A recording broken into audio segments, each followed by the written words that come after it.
एवं हमारे यहाँ पर उपस्थित हमारे श्रेष्ठ बुजुर्ग जितने भी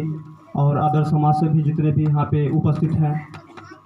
मैं उनको भी नमस्कार करते हुए हार्दिक स्वागत वंदन अभिनंदन करता हूँ।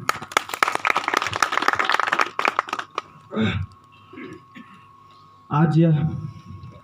जो कार्यक्रम चल रहा है, हमारे पूरे प्रदेश में 22 मार्च को राष्ट्रीय अधिवेशन होने जा रहा है। इस राष्ट्रीय अधिवेशन का मतलब है कि हमारे पर्सनली यादव समाज से नहीं है, हमारा यादव समाज तो इसका मतलब नेतृत्व कर रहा है। इस यादव समाज के नेतृत्व में जितने भी अन्य समाज हैं, आज हमारे देश में हमारे जो देश की स्थिति है, जो बड़े बड़े स्वर्ण लोग हैं, जनरल कास्ट के लोग हैं, वो 15% है और हम लोग ST SC OBC 85% है। फिर भी हमारी हर क्षेत्र में जितने भी चाहे पद हो, चाहे किसी भी मतलब क्षेत्र में है, चाहे राजनीतिक सिस्टम देख लीजिए, चाहे आप नौकरी के सिस्टम में देख लीजिए, हमारी जनसंख्या बहुत ही कम है। तो इस सब मुद्दों को देखते हुए हमारी जो अखिल भारतीय यादव महासभा है, अपने मध्य प्रदेश विदिशा में एक राष्ट्रीय अधिवेशन होने जा रहा है, जिसमें हम सबको अधिक से अधिक जनसंख्या में वहाँ पहुँचना है।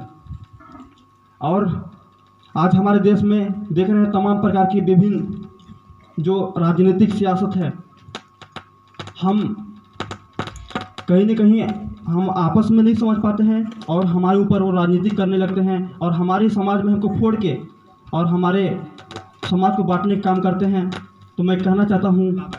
कि न हिंदू की ज़रूरत है, न मुसलमान की ज़रूरत है, न हिंदू की ज़रूरत है, न मुसलमान की ज़रूरत है। एक अच्छे राष्ट्र के निर्माण के लिए दोस्तों एक अच्छे इंसान की ज़रूरत है, एक अच्छे इंसान की ज़रूरत है। आज हमारे जो देश में चल रहा है, अभी जैसे कि सैनिक भर्ती होने जा रहा है, हमारे हर एक गांव का एक जो 18 साल का युवा वर्ग होता है, वह सैनिक भर्ती में जाने के लिए 4 बजे भोर में उठकर तैयारी करता है, अपनी इतनी मेहनत करता है, पसीना बहाता है कि सिर्फ किसके लिए कि हम भी भारतीय सेना में भर्ती हों, अपने देश की रक्षा के लिए, अपने बलिदान होने के लिए यह इतनी तैयारी करता है। मगर सबसे बड़ी दुर्भाग्य की आज बात है कि जो आप भी जानते हैं कि 18 नवंबर सन 1962 में जो चाइना के साथ हमारे हिंदुस्तान का जो लड़ाई हुआ, उसमें चाइना के सैनिक षड्यंत्र द्वारा हमारे भारत पे अटैक किए और वहाँ पे जो मैदानी क्षेत्र था और ऊपर से वो चाइना का क्षेत्र था और चाइना वाले ने हमारे भारतीयों सैनिकों के ऊपर बहुत बमबारी किए और वहाँ पे जो वो जो कुमायूं रेजिमेंट की जो टुकड़ी थी, उसमें 120 अहिर जवान थे। और मैं आपसे बताना चाहता हूँ कि जो 120 अहिरों ने उन चाइना को सैनिकों को रात भर रोक के रखा, 114 जवान शहीद हो गए उसी लड़ाई के लिए, अपने देश की रक्षा के लिए। और जो चाइना के जो सैनिक थे, अपनी मातृभूमि के ऊपर कदम नहीं रखने दिया और 114 जवान शहीद हो गए। पर दोस्तों इसके बावजूद, इसलिए हमारे इस विभिन्न कारणों को देखते हुए हमारे देश में अहिर रेजिमेंट की मांग चल रही है। कोई अहिर रेजिमेंट जातिवादी मुद्दा नहीं है। अहिर रेजिमेंट यह वो मुद्दा है कि जो देश पर बॉर्डर पर भारत माँ की रक्षा के लिए शहीद होने के लिए ये हमारी मांग चल रही है पूरे देश में। एक मुझे शेर याद आ रहा है कि जब वही सैनिक अपने देश की रक्षा के लिए जाता है और बोलता है कि किसी गजरे की खुशबू को महकता छोड़ आया हूँ, किसी गजरे की खुशबू को महकता छोड़ आया हूँ,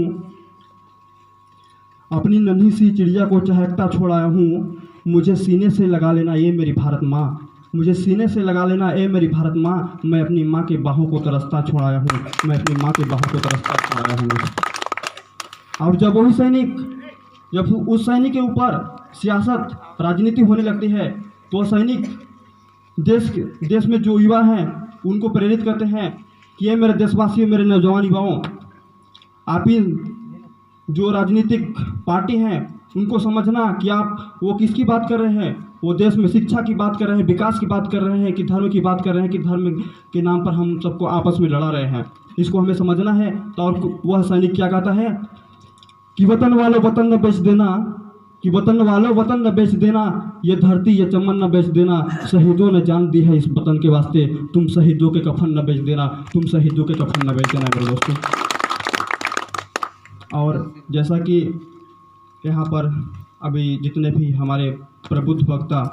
अपने विचार व्यक्त कर चुके हैं, तो हमें लगता है कि मैं एक छोटा सा वक्ता के रूप में हूँ, तो